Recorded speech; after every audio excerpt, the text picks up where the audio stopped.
হাসিমুখে বিমানবন্দর থেকে বের হচ্ছেন প্রবাসীরা। যেখানে একসময় মিলত অপমান অবজ্ঞা, বর্তমানে সেখানে পাচ্ছেন সম্মান।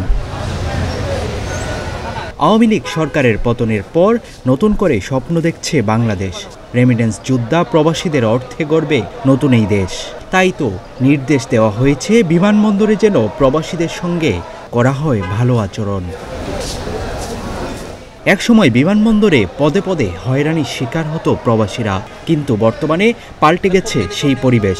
নতুন অন্তর্বর্তীকালীন সরকারের সময়ে হয়রানির বদলে সম্মান পাচ্ছেন বলে জানান তারা।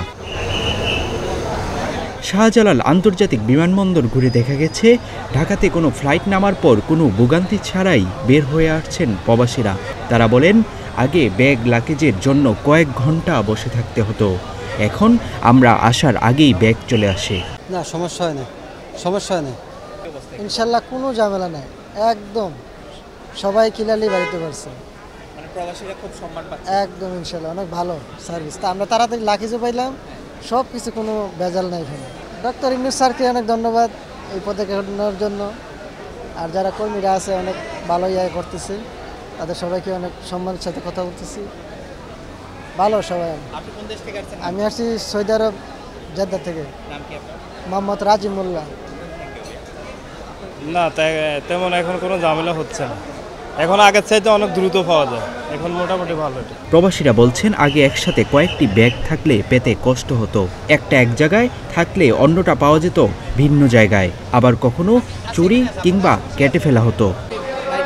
জি, আমি পাই না, তেমন বেশি একটু নেই, মোটামুটি ভালোই। হ্যাঁ, এখন ভালো লাগে।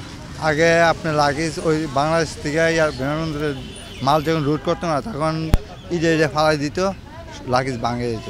আমরা ওই দেশে গিয়া ভাঙ্গা পাইতাম, চাক্কা পাইতাম না, পাইতাম না, এরকম থাকে। সৌদি আরব থেকে আসা একজন প্রবাসী জানান, বাংলাদেশে নামার পর থেকে মনে হচ্ছে পরিবেশ পাল্টে গেছে। আগে যেখানে হয়রানির শিকার হতাম, এখন সেখানে সম্মানিত হচ্ছি।